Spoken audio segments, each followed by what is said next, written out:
దీపికా పదుకొనే కల్కి 2898 ఏడి సీక్వెల్లో నటించడం లేదని క్లారిటీ వచ్చేసింది. స్పిరిట్, కల్కి తర్వాత అట్లీ మూవీ. ఇక్కడ ట్రబుల్ మేకర్ ఈమెనా? ఈ వీడియోని చివరి వరకు చూడండి. మా ఛానల్ని సబ్స్క్రైబ్ చేసుకొని లైక్ అండ్ షేర్ చేయడం మర్చిపోకండి. మొన్న సందీప్ వంగా మూవీ స్పిరిట్ నుంచి అవుట్. ఇక ఇప్పుడు నాగశ్విన్ కల్కి 2898 ఏడి సీక్వెల్ నుంచి అవుట్. సందీప్ తప్పు చేశారా, దీపికా కారణమా అని పెద్ద చర్చే జరిగింది. కానీ ఆ ప్రశ్నకు సమాధానం ఇప్పుడు వైజయంతి మూవీస్ నిర్మాణ సంస్థ చెప్పిందా? కల్కి 2898 ఏడీకి సీక్వెల్ సెట్స్ పైకి వెళ్తుందనే సమయంలో దీపిక మూవీలో నటించడం లేదంటూ క్లారిటీ ఇచ్చారు మేకర్స్. నిర్మాణ సంస్థ వైజయంతి మూవీస్ ఆమె తప్పుకుంటున్నట్లు ధృవీకరించడంతో అభిమానులు ఆశ్చర్యపోయారు. ఈ మేరకు ఎక్స్ వేదికగా అధికారిక పోస్ట్ చేస్తూ నిర్మాత ఇలా ప్రకటించారు. దీపికా పదుకొనే #కల్కి 2898 ఏడి రాబోయే సీక్వెల్లో భాగం కాదు అని అధికారికంగా ప్రకటిస్తున్నామంటూ పెట్టిన పోస్టుతో తీవ్రమైన స్వరమే వినిపించింది. కల్కి 2898 ఏడి వంటి సినిమాలకు నిబద్ధత చాలా అవసరమని అందులో స్పష్టం చేశారు. ఓ నివేదిక ప్రకారం దీపికా బిజీ షెడ్యూల్ కారణంగానే ఈ సమస్య వచ్చిందని తెలిసింది.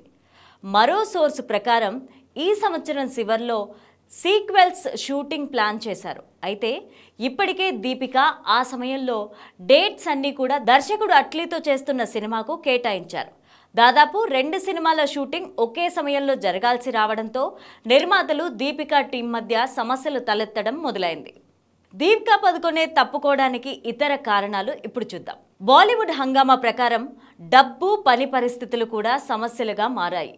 నిర్మాతలకు సన్నిహితంగా ఉండే ఒక వ్యక్తి బాలీవుడ్ హంగామాతో మాట్లాడుతూ సినిమా మొదటి భాగంలో ఆమె తీసుకున్న ఫీజుతో 25% పెంపును దీపిక డిమాండ్ చేసింది. అంతేకాకుండా రోజుకు కేవలం 7 గంటలు మాత్రమే షూటింగ్ చేస్తానని తేల్చి చెప్పింది. కల్కి 2898 ఏడి VFXతో కూడిన సినిమా కావడంతో తక్కువ సమయంలో షూటింగ్ చేస్తే బడ్జెట్ పెరిగే ఛాన్స్ ఉంది.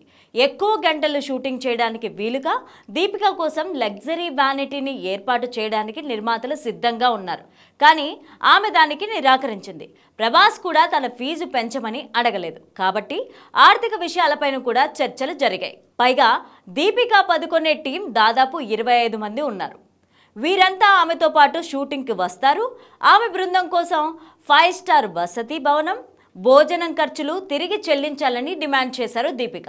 నటి ఫీజుతో పాటు ఆమె బృందం కోసం వసతి, భోజనం కోసం నిర్మాతలు ఎందుకు చెల్లించాలి? చాలా మంది హిందీ నిర్మాతలు కూడా ఈ సమస్యను ఎదుర్కొంటున్నారు.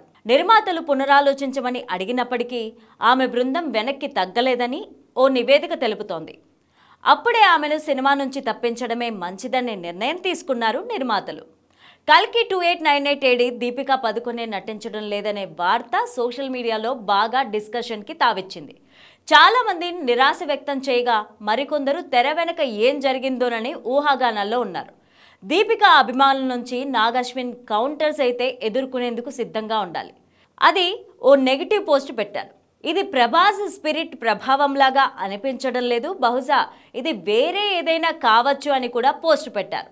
ప్రభాస్ హీరోగా నటిస్తున్న ప్రాజెక్ట్ నుంచి దీపిక తప్పుకోవడం ఇది మొదటిసారి కాదు. ఈ సంవత్సర ప్రారంభంలో సందీప్ రెడ్డి వంగా స్పిరిట్లోనూ ప్రభాస్ హీరో. ఈ 2 తెలుగు సినిమాలకు తెలుగు దర్శకులు తెరకెక్కిస్తున్నవే. రెండింటిలోనూ రెబల్ స్టార్ ప్రభాసే హీరో. ఇక అల్లు అర్జున్ అట్లీ ప్రాజెక్ట్ అయినా కొనసాగుతుందో లేదో అనే కొత్త చర్చ మొదలైంది.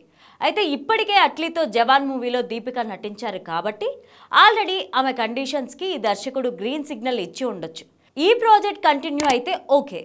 ఏదైనా కారణాల వల్ల ఇది కూడా డ్రాప్ అయితే దీపికా పదుకొనే తన కెరీర్ గురించి ఆలోచించుకోవాల్సిందే.